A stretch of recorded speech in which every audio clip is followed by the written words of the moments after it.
Welcome back to the online sessions on signals and systems. Well, in the previous sessions, we discussed unit number 1, unit number 2, unit number 4. So, unit 1 is going to be the basic introduction of the signals, like the practical examples of the signals: step signal, impulse signal, sinusoid signal, complex signals, classification of signals. Okay, all this basic stuff, aliasing, all these things we discussed. And second unit is going to be the continuous and discrete time signals with the linearity additive property, like LTI systems we discussed, non-LTI systems we discussed, convolution properties we discussed, difference equations, differential equation representation of a system we discussed. And next we discussed about the fourth unit, that is Fourier domain representation, that is Fourier series and Fourier transform representations of the signals. And we did several problems, properties of Fourier transforms, all those things we discussed. And we have discussed about the Laplace transforms for continuous time signals and systems. And we are yet to discuss about poles and zeros of the system functions and signals in the case of the Laplace transforms, because we have once again poles and zeros here in the Z transforms. These two are going to be almost same. Only thing is Z transforms is meant for discrete time domain representations, whereas Laplace transforms are meant to represent the continuous time signals. Except that everything is going to be same. So therefore, when we discuss about the poles and zeros of Z transforms, first we just come back to the poles and zeros of Laplace transforms. Then we just discuss about the poles and zeros of Z transforms. Thereby, we can just complete the discussion in comparison with Laplace and the Z transforms. Okay, so today what we do is we try to go with try to discuss with the Z transforms, that is unit number 3. So once after we complete unit number 3, we will be completing all the 4 units, and we'll be left over with only last unit, that is called the 5th unit. Okay, so in today's session we'll start with the Z transforms. So Z transforms are normally used to analyze discrete time signals. Therefore, for discrete time signal analysis, we use the Z transforms. So here, what do you mean by discrete time signal? There are two types of signals. One is continuous time signal. Another one is going to be a discrete time signal. So discrete time signal is defined only at specific intervals of time period or certain regular intervals of time period, but not continuous instance of time period. So it is denoted by symbol x of n. This n indicates the specific values of n are regular time intervals, right? So that is what called representation of the discrete time signal. So these discrete time signals are applied as inputs to for a system called discrete time systems.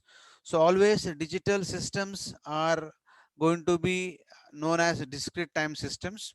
So what type of inputs the digital signals are going to accept? Obviously digital signals or discrete signals. So therefore, the discrete time signals are to applied as inputs for the discrete type of the systems or discrete systems. So the LTI discrete time system is represented by a difference equation, whereas for Laplace transforms we represented the continuous time signal in terms of the differential equation. Now here we represent with the discrete difference equation, discrete time difference equation. The solution of those difference equations is quite tedious and time consuming. So usually we solve using indirect method by using Z transforms. So therefore Z transforms are normally used to solve the difference equations of an LTI discrete time system.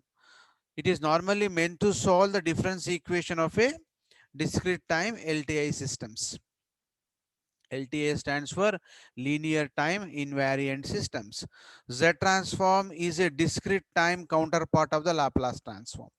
Laplace transforms are used to represent the signal of a system which is going to process a continuous time signal, whereas Z transforms are normally represented for a discrete time systems. Okay, that is only the difference here. Apart from that, both of them are going to be same. Therefore, Z transform is nothing but a counterpart of the Laplace transforms. Whether it may be a Fourier transform, Z transform, Laplace transform, they're normally going to convert a time domain signal into the appropriate domain. If it is Fourier transform, it is going to transform the signal into the frequency domain. If it is going to be Laplace transform, it transforms the signal in the S domain. If it is going to be Z transform, it transforms the signal in the Z domain. So therefore, the Z transform is nothing but a powerful mathematical tool used to convert difference equations into algebraic equations in the Z domain. Whereas the Laplace transforms is nothing but a powerful tool, mathematical tool, of course, used to convert differential equations into the algebraic equations in the S domain. That is what called Laplace transforms. Whereas Z transforms are going to convert difference equations into algebraic equations. Already we discussed about Laplace transforms. They are going to convert differential equations into algebraic equations. So hence the solution of LTI discrete system difference equation becomes easy with the help of the Z transforms. So now how do we represent Z transform? Just like a Fourier transform, Laplace transform. Fourier transform represented as x of capital X of omega. Laplace transform represented capital L of S, or capital L of x of t, represented as capital X of S we represented. If x of t is going to be the signal, input signal. Similar to that, Z transform of x of n denoted by x of z. So I can write x of z is equal to sigma of x of n into z to the power minus n. It is something like Fourier transforms. What we did, x of omega, capital X of omega is equal to integral of what we have written, x of t into e to the power minus j omega t. Okay, that's what we have written. J omega t we have written in the case of Laplace transform. In the case of Fourier transform. In the case of Laplace transforms, what we have written, x of s is equal to integral of x of t to d power minus st dt. In the case of Laplace transforms. In the case of Z transforms, x of t has become x of n now, because we are representing in discrete time domain, and integration has been replaced with sigma because it is discrete signal representation. And e to the power minus j omega t in the case of Fourier transform, e to the power minus st in the case of Laplace transform, now is replaced with z to the power minus n, where in this equation x of z is the transform of the x of n, transformed version of x of n, where x of n is nothing but a discrete time signal and z is going to be the complex variable. So complex variable in the discrete time domain is what called z for us. So therefore, this Z transform is going to have the Z transform pair as a small x of n is going to form a pair with a capital X of Z. That is called ZT, called Z transform pair. Obvious to the previous one, we are going to have two types of Z transforms, unilateral and bilateral Z transforms. What is bilateral? We already know that Z transform defined above has both sided summation, that is minus infinity to 0, 0 to plus infinity. That is called the bilateral Z transform. What about unilateral? It is going to be only single-sided spectrum. Say for example here what we have given, x of z is equal to sigma n is equal to 0 to infinity, means what? The values of the Z transform extending from 0 and going towards plus infinity. So only single-sided spectrum we are representing. That is called single-sided spectrum. Or I can say n is equal to minus infinity to 0. So either one of these two is nothing but a unilateral or known as single-sided spectrum. Similar to the region of convergence of Laplace transforms, here also you're going to have region of convergence of the Z transforms. So obviously what the region of convergence is going to speak about, they normally going to speak about the convergence of the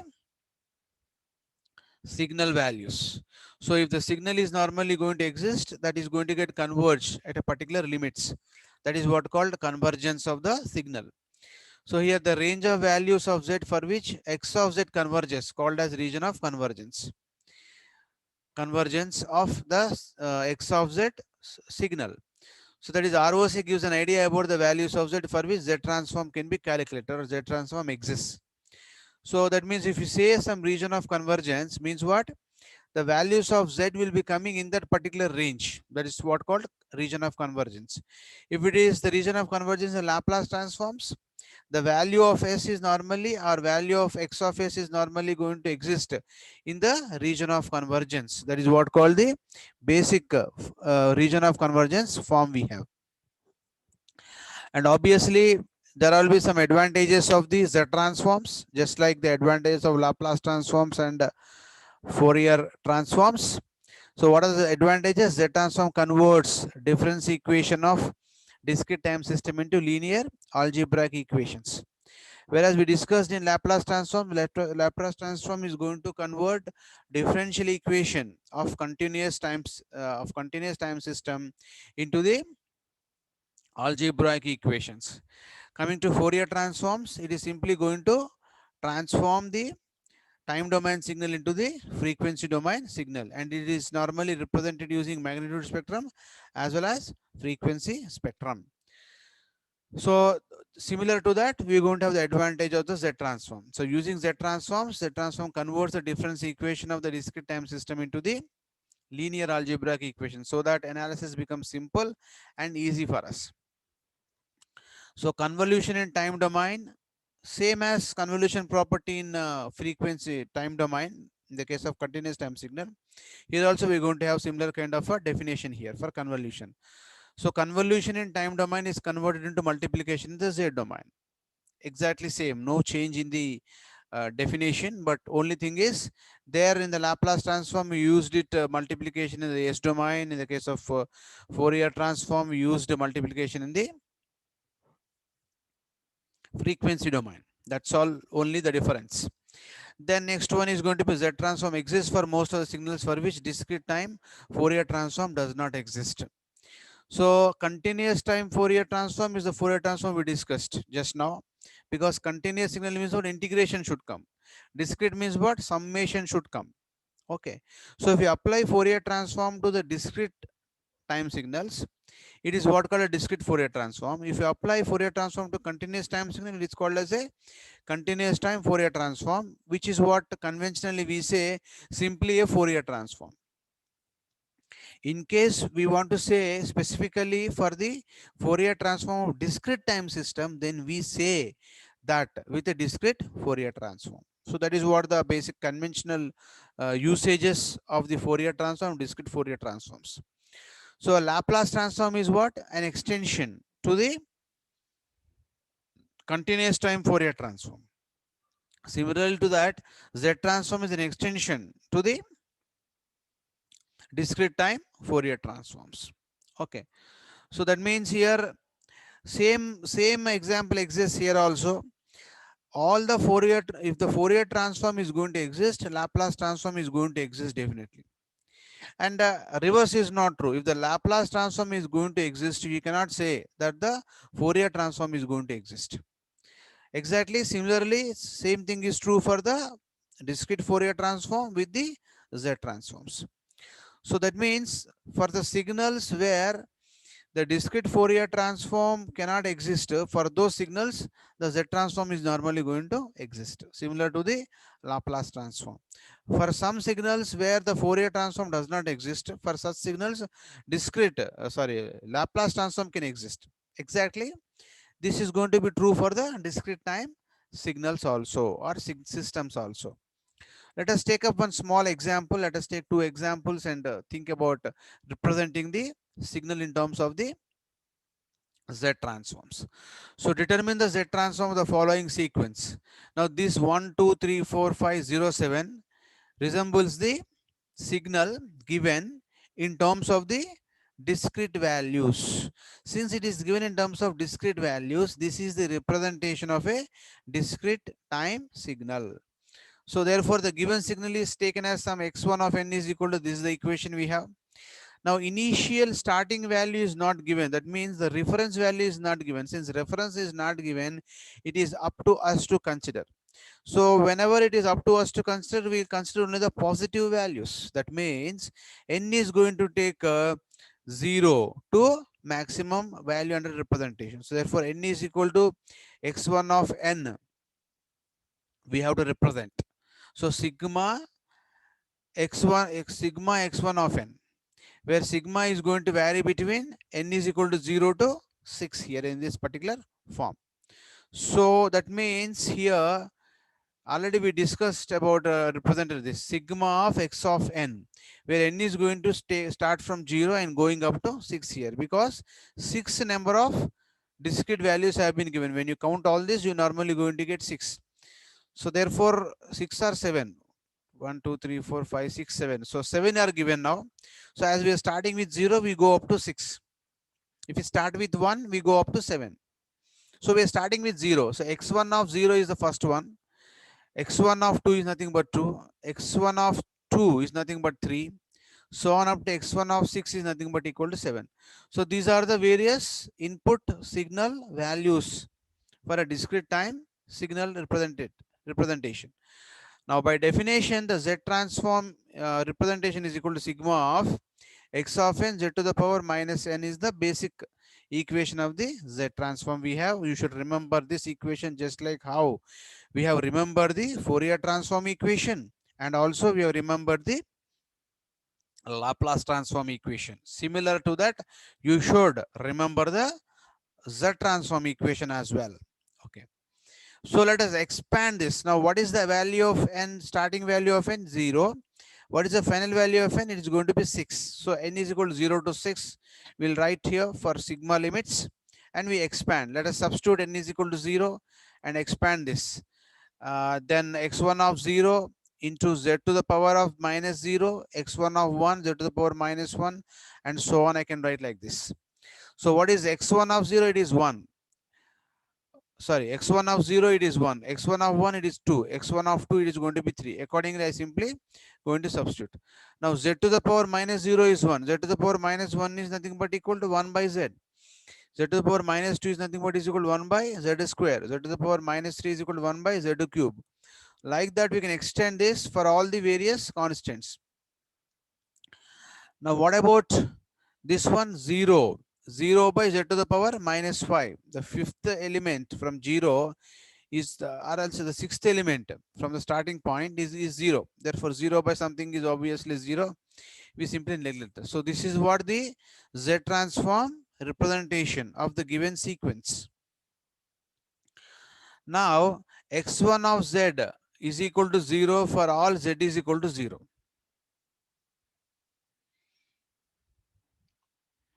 If z is equal to 0, something by 0 is infinity. So x1 of z value is going to be equal to infinity. That is x1 of z is convergent for all the values of z. So for all the values of z, the x1 of z is normally going to exist except z is equal to 0. At z is equal to 0, there is no solution to this. Therefore, the values does not converge.